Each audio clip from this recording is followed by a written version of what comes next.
I'm going to be reading Murphy Bear's Tennis Lesson. This is Murphy the Bear.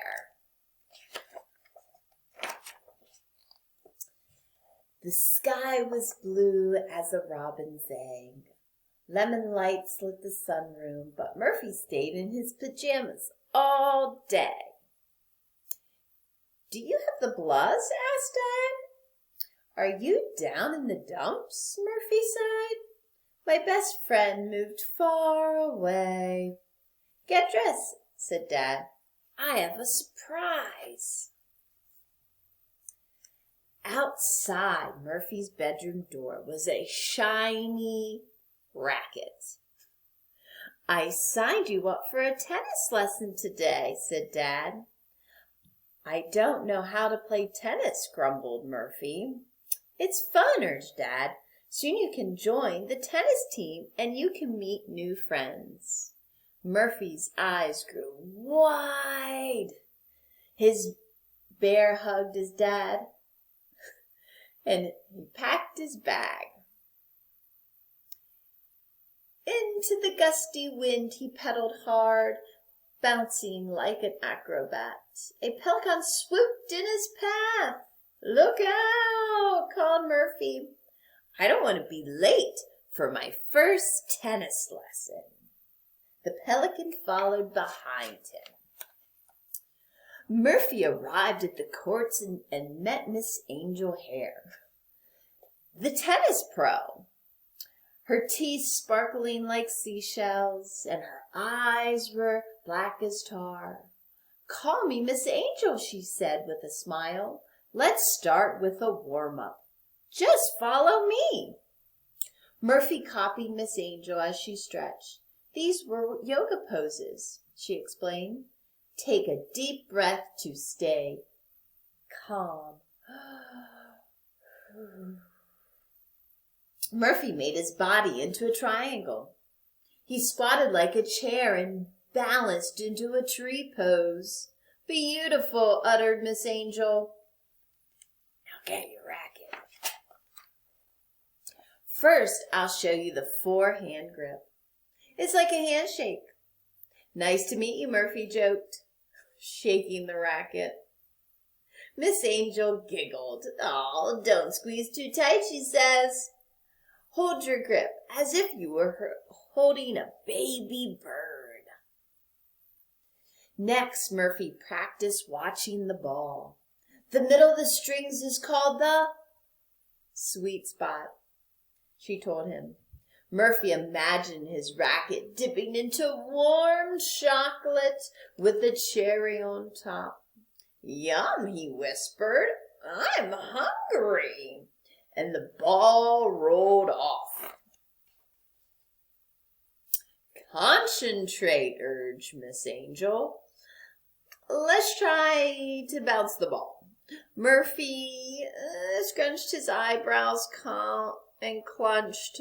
The ball hit the racket frame.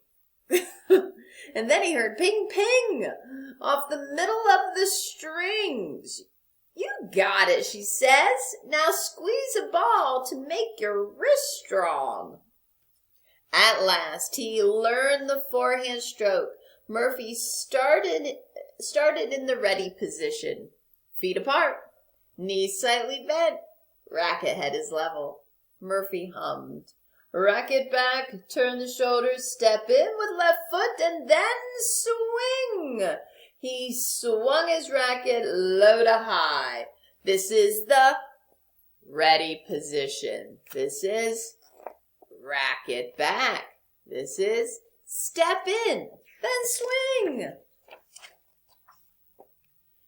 Then Miss Angel showed Murphy how to move his feet. "Pretend," she said, "you are standing on hot coals." "Ouch," she joked, and he imagined her feet on fire. Murphy walked around the net to try the forehand stroke. "Are you ready?" she called. Murphy didn't answer. "Can I do this?" he wondered. The pesky pelican circled the court. Murphy looked up and sighed. He took a deep breath and got into his ready position. "Okay," he finally answered. Miss Angel called out, "Let the ball bounce once and then hit it." She tossed him a ball. Swish! He missed, and whoosh! He missed again. "It feels like there's a hole in my racket," shouted Murphy. "Keep your eyes on the ball," Miss Angel said in a calm voice. She tossed him a ball and smack!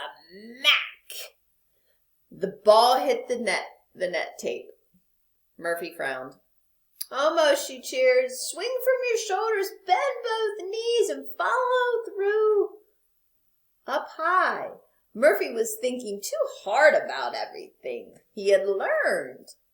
He took his racket back, stepped in, and oh no, Murphy roared. His ball lobbed into the sky. "You crazy bird," Miss Angel gasped. "It's not a fish," and she burst into laughter. Murphy chased after it. "Drop the ball," he demanded. But the pelican flew far away. Out of breath, Murphy headed for the bench. "I'm not very good at tennis," Murphy mumbled. "It takes a lot of practice," Miss Angel explained. "And your shot wasn't wrong. It's called a lob. It has to land inside the lines." Murphy thought for a long time. He heard cheering from the next court. It was his neighbors, Aaron the bear, and Gavin the gator. They were having lots of fun playing tennis. He finished his drink, took a big stretch and sighed. "I'll try again." Miss Angel carried a punching bag into the court. "What is that for?" Murphy asked. "Well, this is a target," she says, "and you aim for it.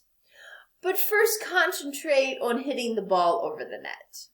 Murphy stood in the ready position. She tossed him a ball and ping! He heard the sweet sound off the racket strings. The ball arched like a rainbow over the net. "I did it," Murphy said proudly. "Great shot," Miss Angel agreed, and she fed him more balls. Sometimes he missed, but he was so excited he didn't give up. And then, all of a sudden, pow! He hit the first target right in the nose. Murphy pumped his fists and said, "Yes!" "Wow," Miss Angel yelled. "Now, it's time for a ball pickup," she announced. "Your lesson is over for today." "Oh, can I hit some more?" asked Murphy. "Tennis is fun." "Gavin the gator has a lesson next," Miss Angel answered. "But I can show you how to practice by yourself on a backboard. Let's fill the ball hopper as fast as we can." Murphy ran, made his shirt into a pouch. "Just like a kangaroo," chuckled Miss Angel. "Murphy, thanks, Miss Angel. See you next week," she says. "Try to practice." As Murphy jumped on his bike, he spotted something in the sky. A shooting star tennis ball flashed through the blue. Thump! It landed in his bag. Murphy laughed so hard, his handlebars wobbled. "Someday I'll be a tennis champion," he thought. And he coasted home, smiling salty sea air. Over the next few weeks, Murphy practiced his tennis strokes on a backboard and took more lessons. His mom and dad gave him healthy snacks. But on the weekends, he ate his favorite hot fudge sundae. And then soon after that, Murphy joined the tennis team, where he made lots of friends. Miss Angel the Hare took a photo of Murphy Bear and his family inside the clubhouse. The picture read, "Tennis, the sport for a lifetime. Fantastic fun, forever fit." And here at the end, it shows you all the strings.